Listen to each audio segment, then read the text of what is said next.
Welcome government office. நமக்கு ஃபைனலாக TNPSC group 1 2025 TNPSC tentative ஆன்சருக்கு ரிலீஸ் பண்ணிட்டாங்க. ஸோ இந்த ஆன்சருக்கு வந்ததுக்கு அப்புறம் தான் நான் குரூப் 1 கட் ஆஃப் போடுவேன் அப்படின்னு உங்களுக்கு முன்னாடி இன்ஃபார்ம் பண்ணியிருந்தேன்.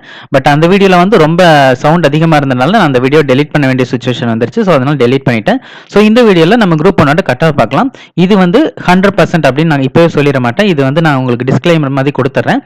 இந்த கட் ஆஃப் நம்ம 193க்கு தான் பார்க்க போறோம். 200க்கு பார்க்க போறது இல்ல. 7 கொஸ்டின் வல்லுநர்கள்னு வச்சிருக்காங்க. யார் அந்த வல்லுநர்கள்னு தெரியல. ஸோ இந்த கட் ஆஃப் 193க்கு பார்த்தலாம். ஃபர்ஸ்ட் ஓசி கம்யூனிட்டியில ஜென்ரல் இருந்தா நீங்க 146 எடுத்திருந்தா தாராளமா மெயின்ஸுக்கு படிக்கலாம். 193க்கு தான் சொல்றேன். அடுத்தது பிசிக்கு 143 நீங்க எடுத்திருந்தா தாராளமா மெயின்ஸுக்கு படிங்க.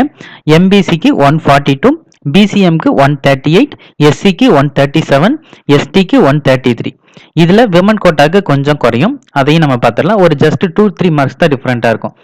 அதுல பாத்தீங்கன்னா ஓசிக்கு 144, பிசிக்கு 141, எம்பிசிக்கு 140, பிசிஎம்க்கு 136, எஸ்சிக்கு 135, எஸ்டிக்கு 131.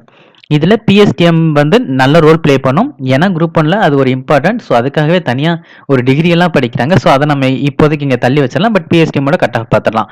ஓசிக்கு 141, இது பிஎஸ்டிஎம் ஜென்ரல் சொல்றேன். ஓசிக்கு 141, பிசிக்கு 138, எம்பிசிக்கு 137, பிசிஎம்க்கு 133, எஸ்சிக்கு 132, எஸ்டிக்கு 129. இந்த பிஎஸ்டிஎம் நான் இங்க கொடுத்திருக்கிற லெவல் தான் வருமானு கேட்டீங்கன்னா இல்ல, இதை விட கம்மியாகவும் வரதுக்கு வாய்ப்பு இருக்கு. இதில் நான் ஒரு 4 மார்க் தான் 5 மார்க் தான் லிஸ்ட் பண்ணி கொடுத்திருக்கேன். பட் 6-7 கூட மைனஸ் ஆகிறதுக்கு வாய்ப்பு இருக்கு. ஸோ அடுத்தது பார்த்தீங்கன்னா விமன் பிஎஸ்டிஎம்.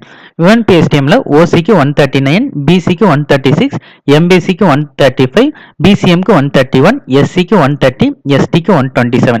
ஸோ இதுதான் என்னோட ப்ரிடிக்ஷன் கட் ஆஃப். இந்த கட் ஆஃப் நான் ப்ரீவியஸ் கட் ஆஃப் எல்லாத்தையும் வச்சு அனலைஸ் பண்ணியும் இப்போதைக்கு இருக்கிற கொஸ்டினோட ஸ்டாண்டர்ட் அனலைஸ் பண்ணியும் நான் கொடுத்துருக்கேன். ஸோ இது ஏறத்தால கரெக்டாக இருக்கும். பட் 100% கரெக்டாக இருக்கும்னு நான் சொல்ல முடியாது. இதுக்கு மேலே அதிகமாக இருந்தால் நீங்கள் தாராளமாக படிங்க. படிச்சுட்டே இருங்க. தென் குரூப் 2 வந்தாலும் நீங்கள் அட்டன் பண்ணுங்க. ஸோ உங்களோட எய்ம் குரூப் 1 இருந்தால் கம்பல்சரி நீங்கள் இதில் ஃபோக்கஸ் பண்ணுங்க. உங்களுக்கு கண்டிப்பா ஒரு சக்சஸ் கிடைக்கும். ஸோ கான்ஃபிடென்ட்டை மட்டும் கைவிட்டாதீங்க. நல்லா ப்ரிப்பேர் பண்ணுங்க. All the best. இதுல ஏதாவது டவுட் இருந்தாலோ இல்லை இது ரிலேட்டடா நீங்க ஏதாவது கமெண்ட் பண்ணணும்னு நினைச்சாலோ கீழே கமெண்ட் செக்ஷன்ல கமெண்ட் பண்ணுங்க. தேங்க்யூ.